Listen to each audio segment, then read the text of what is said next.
नमस्कार विद्यार्थी मित्रांनो, मी सहाय्यक प्राध्यापक सोपान दौलत वाटपाडे आज आपणास व्यावसायिक व्यवस्थापन हा जो SY BCom या वर्गासाठी जो काही कंपल्सरी पेपर आहे याबद्दल त्या ठिकाणी मार्गदर्शन करणार आहे। या विषयाचा सब्जेक्ट कोड 234 असा आहे आणि हा कंपल्सरी सब्जेक्ट असल्यामुळे याचा विचार आपल्याला त्या ठिकाणी प्रामुख्याने करणं त्या ठिकाणी गरजेचं आहे।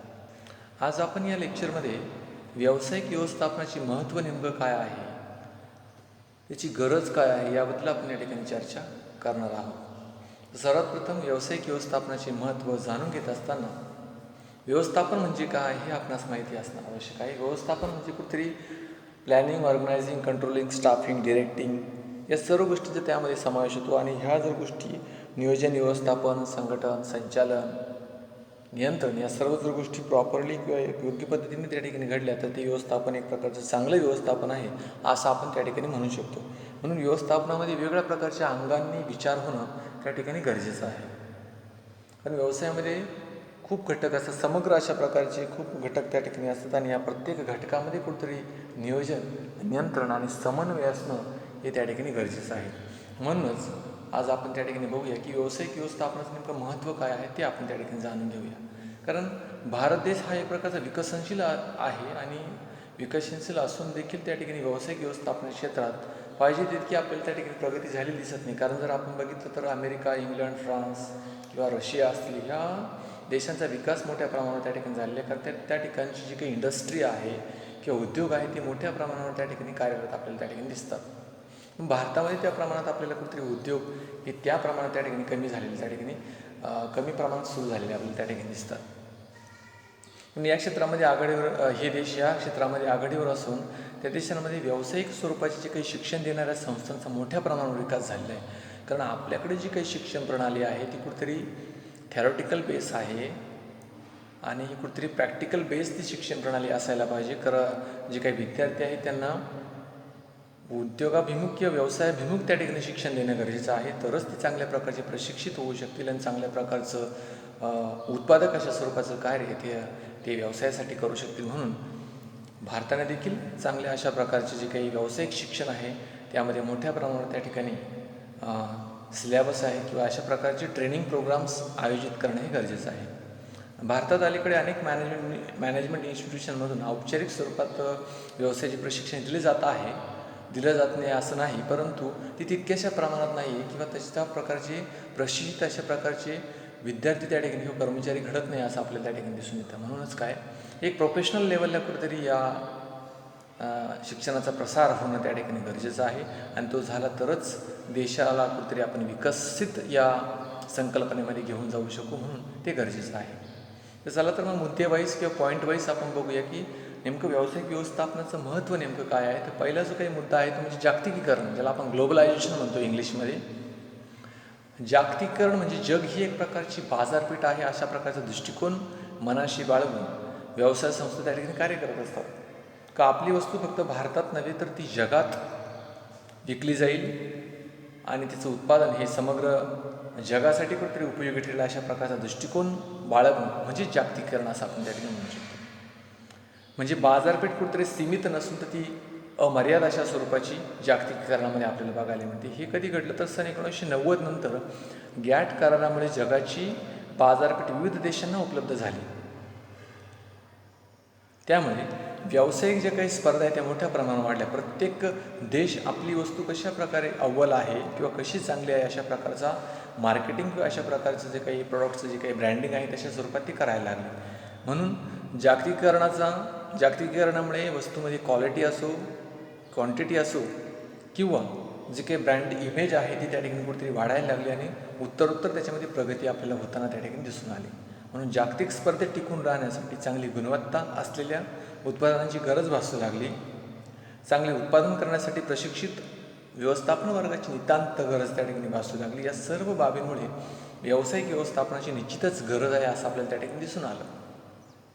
म्हणजेच की जागतिकीकरण ही संकल्पना देशासाठी योग्य संकल्पना आहे। कारण यामध्ये व्यक्ती वस्तूचे उत्पादन फक्त क्वांटिटी बेस डोळ्यासमोर नाही तर ती क्वालिटी बेस म्हणून त्या ठिकाणी मान्य त्या ठिकाणी करते किंवा अशा प्रकारचीच वस्तू त्या ठिकाणी प्रोड्यूस केली जाते. आणि जागतिकीकरणामुळे परकीय चलन मोठ्या प्रमाणावर भारतामध्ये येण्यास त्या ठिकाणी मदत झाली. फक्त देश हीच एक बाजारपेठ नसून तर जग ही एक प्रकारची बाजारपेठ आहे. अशा प्रकारचा दृष्टिकोन आणि अशा प्रकारचं ट्रेनिंग कार्यक्रम त्या ठिकाणी कुठेतरी त्या कर्मचाऱ्यांना दिले गेल्यामुळे त्यांना रोजगाराच्या मोठ्या संधी निर्माण झाल्या. त्यांचं स्टँडर्ड ऑफ लिव्हिंग त्या ठिकाणी कुठेतरी वाढलं आणि याचा परिणाम त्याचा सकारात्मक परिणाम त्या देशाच्या विकासावरती आपल्याला त्या ठिकाणी झालेला दिसून येतो. कारण देशाचा विकास हा इंडस्ट्रीवरती आणि तेथील जे काही कर्मचारी आहे त्यांचं जीवनमानाचा निर्देशांक कसा आहे यावरती त्या ठिकाणी अवलंबून आहे. म्हणून व्यावसायिक व्यवस्थापनाचा पहिल्या महत्त्वामध्ये आपण म्हणू शकतो की जागतिकीकरण हे महत्त्वाचं आहे आणि ते त्या ठिकाणी झालेलं आपल्याला दिसून येतं. दुसरा जर महत्त्वाचा घटक बघितला तो म्हणजे तंत्रज्ञानातील बदल, टेक्नॉलॉजिकल चेंजेस.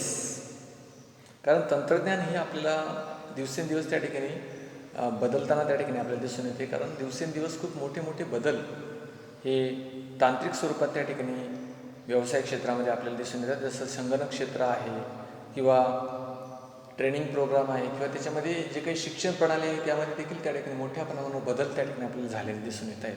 म्हणून तंत्रज्ञानामुळे माणसाचे किंवा कर्मचाऱ्यांचं जे काही जीवन आहे ते सुखावं झालं, एक प्रकारचं रिलॅक्सेशन्स या तंत्रज्ञानामुळे आपल्याला झालेलं दिसून येतं. कारण कोणत्याही व्यवसायात यश मिळवण्यासाठी प्रगत तंत्रज्ञानाची गरज आहे. कारण प्रगत तंत्रज्ञान असेल तर त्या कर्मचाऱ्यांची कार्यक्षमता वाढू शकते, कामाचा उत्साह वाढू शकतो, चांगल्या प्रकारचे प्रोडक्ट्स त्या ठिकाणी उत्पादन केले जाऊ शकतात आणि त्यामुळे त्या योगे कुठेतरी प्रॉफिट्स उद्योगाचा त्या ठिकाणी वाढू शकतो.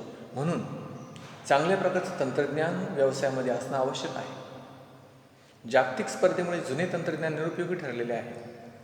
कारण जुने तंत्रज्ञान असं होतं की ज्यामध्ये कॉस्ट खूप त्या ठिकाणी जास्त होती, प्रोडक्शन कमी होतं आणि जे काही कर्मचाऱ्यांना कार्य करण्यासाठी खूप जास्त वेळ त्या ठिकाणी कुठेतरी टाईम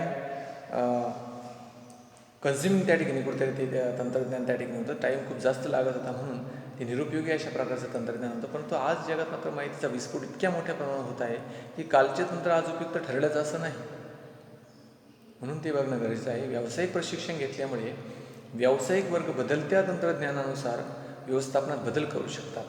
कारण बदल हा निसर्गाचा नियम आहे आणि जर आपण बदल जर केला नाही तर आपण स्पर्धेमध्ये टिकू शकणार नाही. अशा प्रकारचा दृष्टिकोन या व्यावसायिक किंवा या ट्रेनिंग प्रोग्रामद्वारे त्या ठिकाणी कर्मचाऱ्यांना दिला जातो.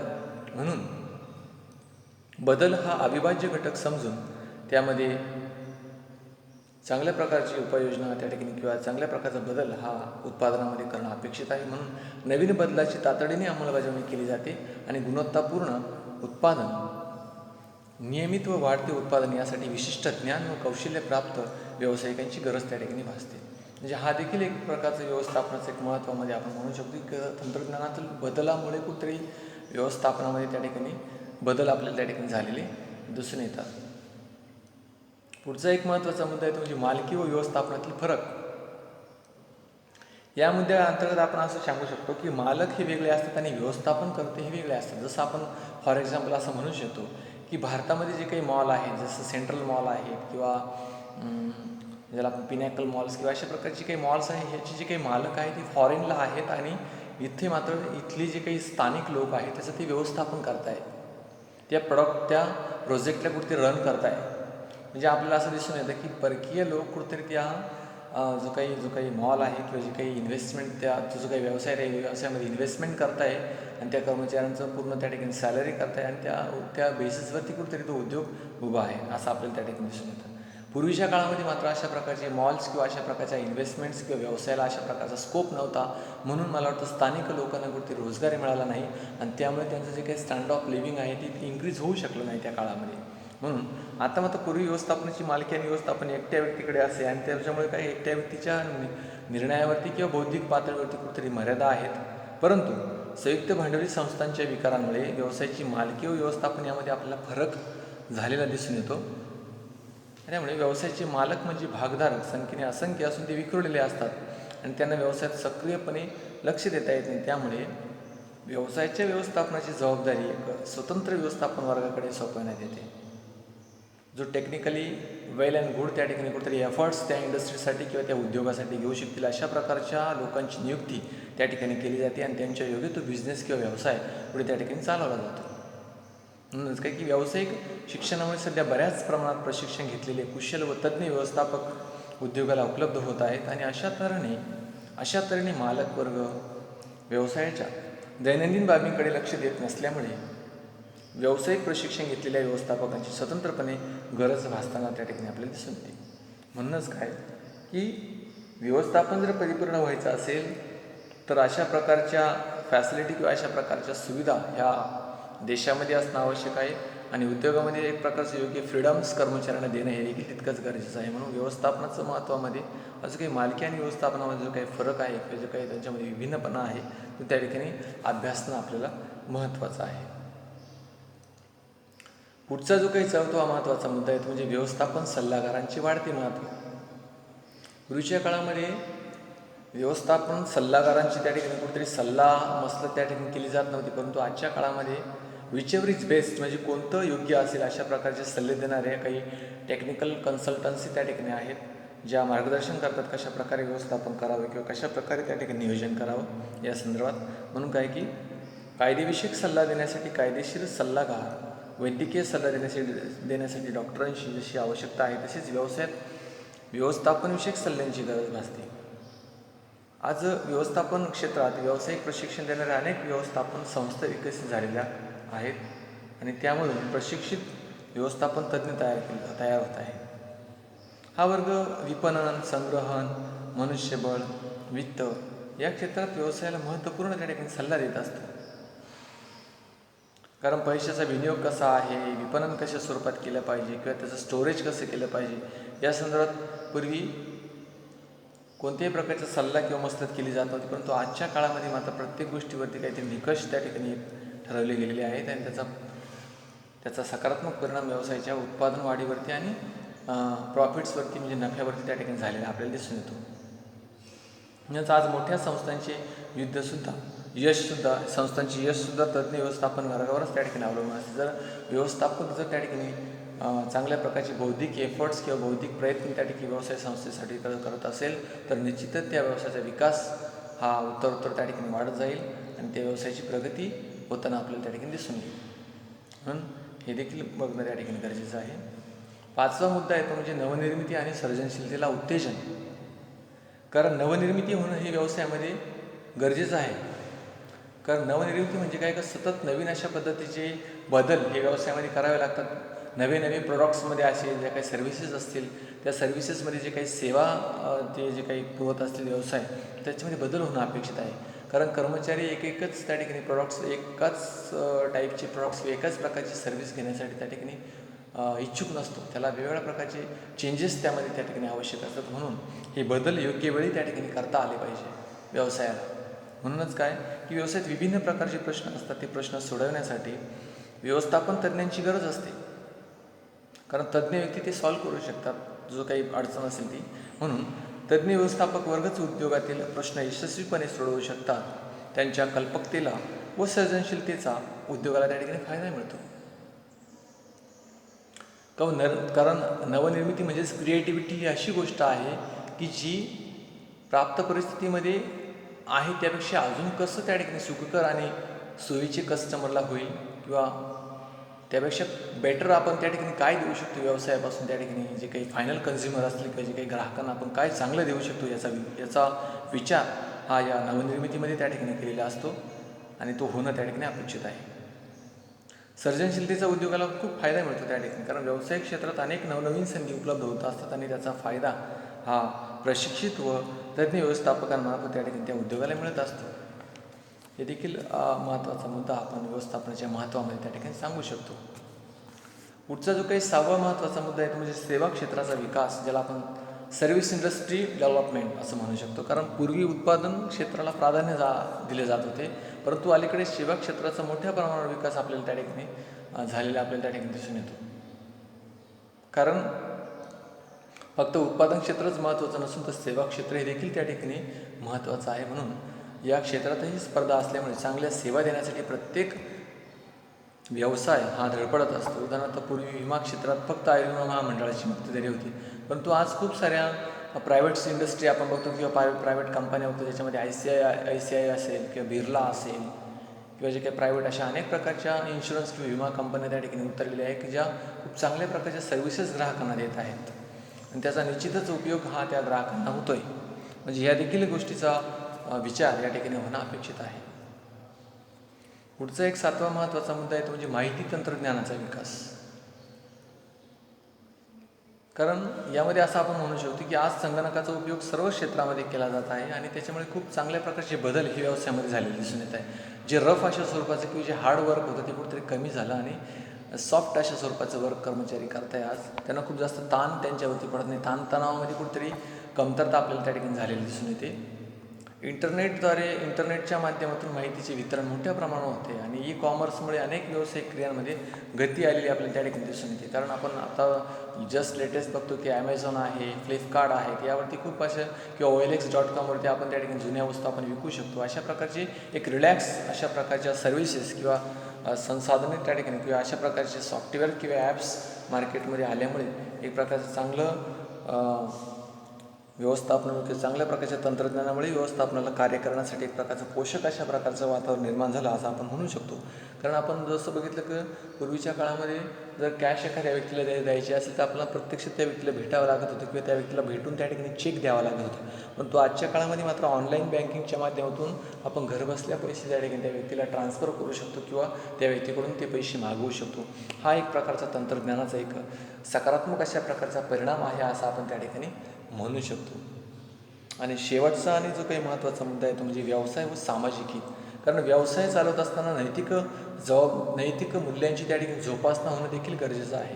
कारण व्यवसाय जोपर्यंत नीतिमूल्यावरती किंवा नीतिमूल्यांचा आधार घेऊनच त्या ठिकाणी निर्माण झालेला असतो आणि जर यामध्ये त्या व्यवसायामध्ये अशा प्रकारच्या गोष्टींचा अंतर्भाव होत नसेल तर तो व्यवसाय खूप जास्त काळ टिकू शकत नाही. म्हणून सामाजिक हित जोपासणं हे गरजेचं आहे. समाजाचं देखील त्या ठिकाणी कुठेतरी कल्याण झालं पाहिजे आणि त्याच योगे आपल्या देखील त्या ठिकाणी कुठेतरी व्यवसायाचा देखील त्या ठिकाणी कुठेतरी वैयक्तिक विकास साध्य झाला पाहिजे. हे दोन्ही दृष्टिकोन डोळ्यासमोर ठेवून व्यवसायाने कार्य करणं हे त्या ठिकाणी गरजेचं आहे. म्हणून काय की व्यापार आणि व्यवसाय हा एक समाजाचा घटक आहे. त्यामुळे व्यवसायाला सामाजिक जबाबदारीचे भान ठेवावे लागते. पारंपरिक व्यवस्थापनात सामाजिक जबाबदारीला विशेष स्थान नव्हते. पूर्वीच्या काळामध्ये आपण बघितलं तर फक्त एक कुठेतरी प्रॉफिट मोटिव्ह व्यवसाय संस्था त्या ठिकाणी जोपासत होते. पण आज फक्त प्रॉफिट मोटिव्ह डोळ्यासमोर ठेवणं गरजेचं नाही, तर जे काही आउटरनल फॅक्टर्स आहे, बहिर्गत जे घटक आहे त्यांचं हित देखील साधणं हे देखील गरजेचं आहे. परंतु आधुनिक काळात उद्योगाला उत्पादन विक्रीच्या क्रिया पूर्ण करताना सामाजिक हिताचा विचार करावा लागतो. सामाजिक जबाबदारीमुळे ग्राहकांच्या अपेक्षांचाही विचार करावा लागतो. कारण ग्राहकांच्या अपेक्षांचं जर समाधान होत नसेल तर तो व्यवसाय खूप जास्त काळ टिकू शकत नाही आणि जर त्या ठिकाणी उत्तरोत्तर जर प्रगती हवी असेल किंवा व्यवसायाला कुठेतरी स्थिरता मिळवून द्यायची असेल तर त्याचा एक विचार होणं त्या ठिकाणी अपेक्षित आहे. म्हणून काय की थोडक्यात आपण असं बघतो की 21व्या शतकात व्यावसायिक व्यवस्थापनाचे महत्त्व, जागतिकीकरण, व्यवसायामधील त्या ठिकाणी व्यावसायिक बदल यामुळे विशेष वाढत आहे आणि भारतात व्यावसायिक व्यवस्थापनाच्या विकासात बॉम्बे मॅनेजमेंट असोसिएशन जे काय आहे किंवा दिल्ली मॅनेजमेंट आहे यांचं त्या ठिकाणी सकारात्मक प्रतिसाद आपल्याला त्या ठिकाणी किंवा त्यांचं योगदान आपल्याला त्या ठिकाणी दिसून येतं. या सर्व गोष्टींचा विचार हा आपण व्यावसायिक व्यवस्थापनाचं जे काही महत्त्व आहे हे समजून घेत असताना आपण त्या ठिकाणी बघितलं. या सर्व मुद्द्यांचा विचार आपण व्यावसायिक व्यवस्थापनाचं महत्त्व या अंतर्गत आपण त्या ठिकाणी विचार त्या ठिकाणी त्याचा करणं हे अपेक्षित आहे. धन्यवाद. थँक्यू.